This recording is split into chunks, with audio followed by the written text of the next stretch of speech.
Ida Marie V, congratulations on your book being made into a film. And you have no less than Sharon Cuneta starring and even acting as executive producer. What do you feel about this? What's the significance of this? Well, you know, leaving aside Sharon Cuneta, I've been following her daughter, um, her eldest daughter, who's, I guess, recently a friend of mine mentioned she had been trolled by certain journalists for speaking out for, advocating for, women in Me Too. I think her hashtag was Iha. And I figured anyone who can raise a strong woman like that is a really, notwithstanding her own past and her own advocacy, I think she will be a strong voice for the film adaptation. So I'm really excited about that because I know that people look up to her, and there are certain topics in the Philippines that women are just less comfortable speaking about. But I think once it's out in the open and there's a film that resonates with their own lived experiences, I think they'll be a little bit more assertive about speaking up for themselves on tough things like, abortion and infidelity and divorce, uh, all of those things that have kind of tended to advantage men and disadvantage women in the Philippines. Mhm. And your book was published in 2013 and you won the Palanca Award for this. Can you look back at those early years when you were writing this book and your journey about this period, from that period to this period? Well, it started out like in 2008. I was approached by an agent. Her name was Taryn Figurness, because she really wanted to represent me for another collection of short fiction called Spooky Mo. But her agency said, no, you really need to have start out with a novel. So I decided to write the novel, which I'd never done before. And that was around the time that the subprime mortgage crisis was happening in the United States. I don't know if you recall. And coincidentally, around that time, domestic violence also began to peak. And because my day job is as a phone interpreter, I was getting a lot more calls from the National Domestic Violence Hotline. And I guess those things are related. So, in the same way that the domestic violence has increased exponentially during COVID, it was the same situation back then. And so I thought, this is something I'd like to write about. And I also wanted to integrate my own experiences as an immigrant, and all the other immigrant experiences that I was encountering in my day job. So I just try to put all of those things into one cohesive narrative, and insert the concept of class, which is the Philippines doesn't really have racism, they have class. And so I thought that would be a really interesting dynamic to throw into the novel, how different immigrants, depending on where they're coming from in life, experience immigration differently. Did you have a hand in the choice of Sharon Cuneta and the director Martin Ederlin and the screenwriter Ray Red? I mean, definitely my opinion was listened to, but Micah calls the shots. And so she was like, well, what do you think of this person? And I mean, how can you say no to Sharon? Like, how could you not be happy about that? Although I will claim some kind of credit for Martin, because when I saw his film Islands at the San Diego Asian American Film Festival, I was like, oh yeah, he totally gets it. He's Filipino Canadian and he totally gets like the immigrant experience. And I thought, I just wrote to him. I asked for the festival director for his email address, and I kind of just went out there and emailed him out of the blue. And luckily, he didn't think I was crazy. And luckily, Micah agreed that he was a good pick too. And so we kind of pulled it together. And then she made me watch, she asked me to watch Ray Red's film Babae at Baril. And I was just so blown away because I was like, okay, there's poverty here, but it's not poverty porn. There was something driving about it. And again, the idea of a really strong female character instead of someone who's just kind of browbeaten all the time. I thought that was just really exciting. So I thought, between Sharon and Martin and Ray, that would be a really strong team to move the project forward. Mhm. And in the Variety article, Sharon mentioned that she's been a fan of yours ever since, and that you capture the Filipino migrant and Filipino American stories. So can you comment about that? And what is she actually portraying in the movie? Who is she portraying? Um, well, okay, first things first. I mean, I guess a friend just told me that I guess when she and Kiko, who I've known since undergrad days at UP, I guess he went to grad school in Boston, and she experienced some of what I experienced. My husband was in grad school as well for 7 years. He did a doctorate at Berkeley, and my book Suddenly Stateside was basically a compilation of all of those experiences. And somehow or other, the publisher managed to get a copy. Tony Hidalgo of Mil Flores Press managed to get a copy to Sharon, and I guess it resonated with her experience. But I only found that out recently, so I'm just actually really flattered. It was really nice to hear that from her, especially since I've known her husband for like since we were like both kind of Genkoy in UP. And who is she portraying in the movie? Oh, I believe she's portraying Marcella, which is the heart of the novel.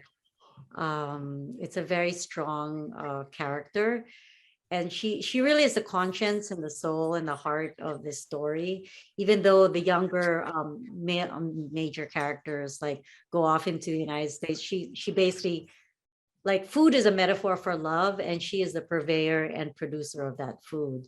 So she really is the beating heart of the novel, the one that people yearn to come home to. I mean, one of the ways Filipinos say "How are you?" is "Kumain ka na ba?"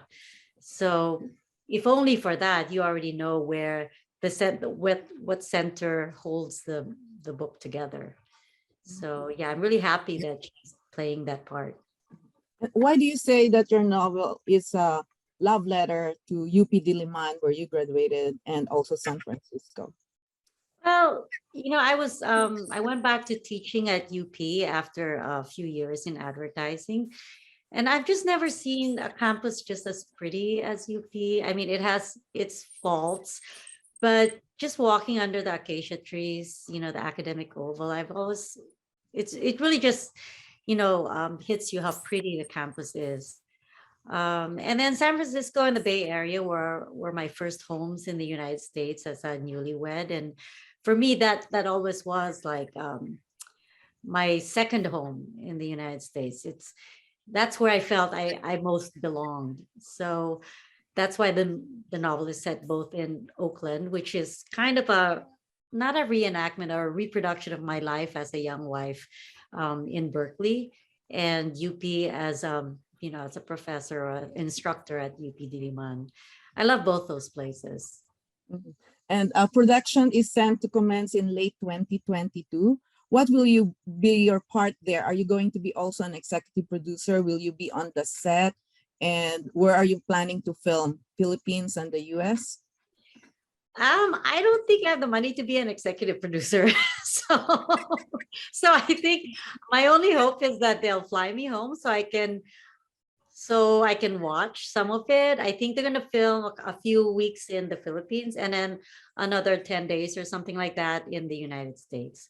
So of course, coming up to San Francisco, that's a no-brainer.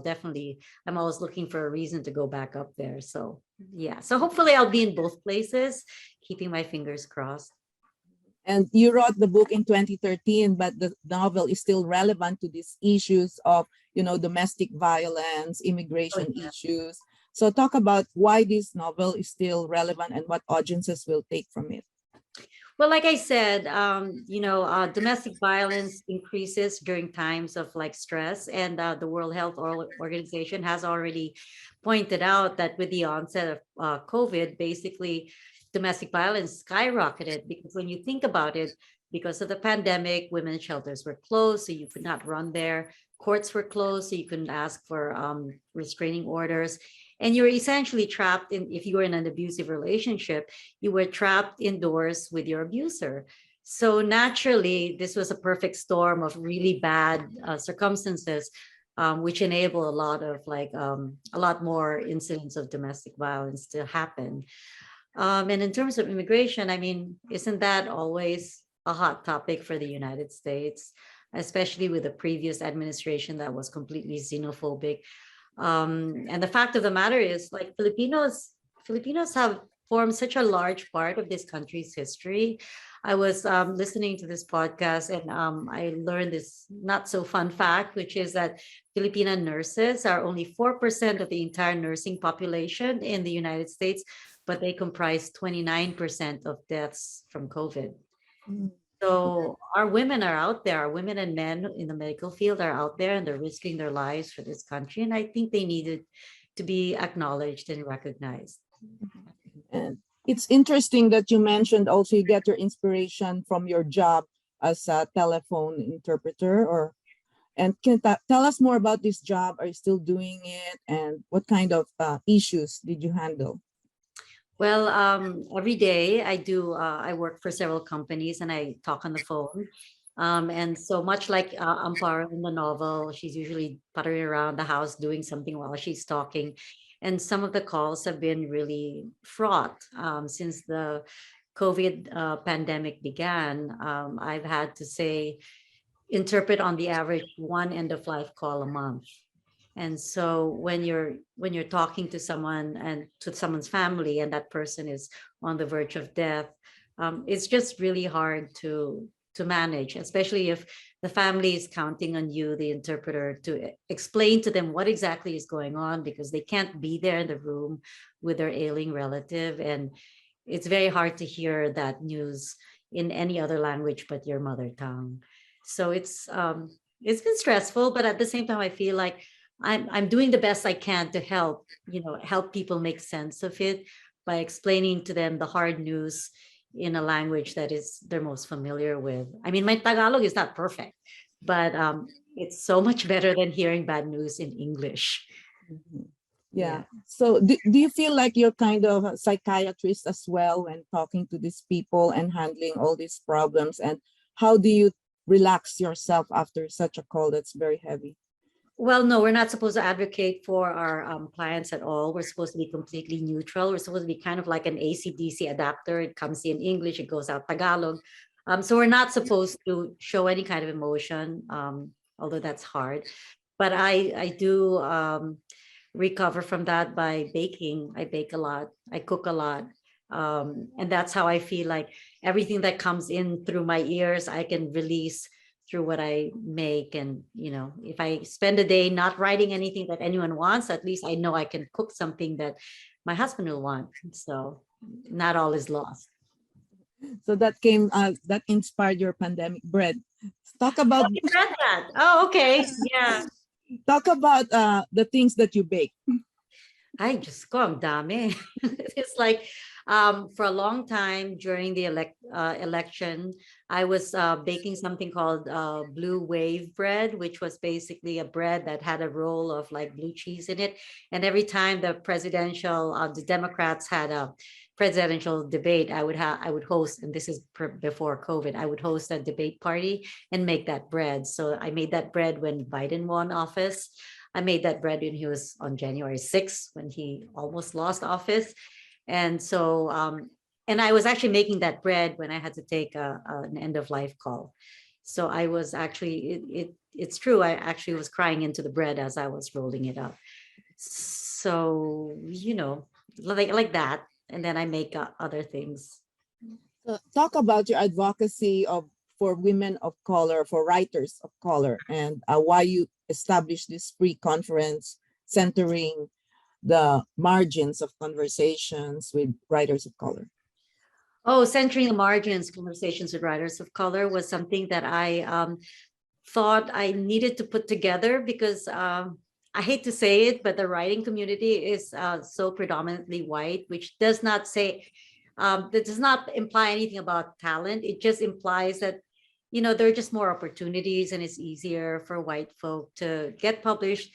They know about all the things that are going on. And I think a year after San Diego had its first book festival and forgot to invite any writers of color to participate, I was so indignant that I was like, tayo naman. So I decided to I put a call out on Facebook and I said, listen, I don't have money to pay you, but like all Filipinos, we will feed you well. So we got 30 people, writers, poets, agents, publicists, publishers, to fly in from all over the country, from as far away as like the Midwest. And we had a 3-day conference, and they paid for their own they paid for their own flights and lodging, but they ate like kings. So, and for the first time, we were front and center. It was just all about like writers of color and our issues and the spaces that we have to create for each other and the networking. So if not for COVID, we would have done it again last year. Hopefully we'll do it again after all of this blows over. And are you the only writer in the family? Who inspired you to become a writer? And at what point in your life did you decide that you wanted to be a writer? Well, Uncle Max was a writer, Max Sullivan, and Tita Ethel Timbol, Sullivan Timbol was a writer in Bulletin, and I was really bad at math. So when it came to choosing a major in UP, it was always like, okay, psychology. And then I realized how much math there was, and journalism only had math 11. So I was like, dun na lang ako. And, you play to your strengths. And I just, I like to read. So I figured if I can read and write, like, what's not to love about that? So, at what point in your life did you decide you'll become a full-time writer? I am not a full-time writer. I have a day job as an interpreter to support my writing advocacy or my writing vocation. I don't know too many people who are full-time writers who aren't also New York Times bestsellers. And even those people have to have a day job sometimes. So, and I think it's healthier to have like some other thing to do besides writing, because writing is such a solitary occupation that you kind of lose sight of the rest of the world. So I like to keep engaged, and I like that my interpreting job keeps me, connected with my immigrant community. And I feel like I'm helping them, and I'm being among them, even as we're all in our own little space bubbles. Because I get calls from everywhere, including, the UK, Canada, sometimes Japan, someone is stranded, Alaska. I mean, it's a whole mixed bag. During this pandemic, you mentioned about baking, but does writing also help you in your mental health? Yes, definitely. If I'm upset about something, my idea is I'd rather write it out on paper than have it simmer inside me and turn into a tumor. So better to write than develop cancer is what I always think. And what would you advise aspiring female writers who want to follow your footsteps? Well, first, to get a good day job so that they can write on the side. And second, to just keep at it. If you love doing it, if you enjoy doing it, then you should just keep at it. Find the time. You'll find the time to make it happen. Thank you very much, Marvi, and hope to see you one of these days in person. Yeah, we're only in San Diego, so maybe we'll or LA. Yeah, I'd be happy to meet. I know Ruben, so he came to the book launch. It was really nice of him, and so hopefully we'll see each other again. Yes. Thank you very much.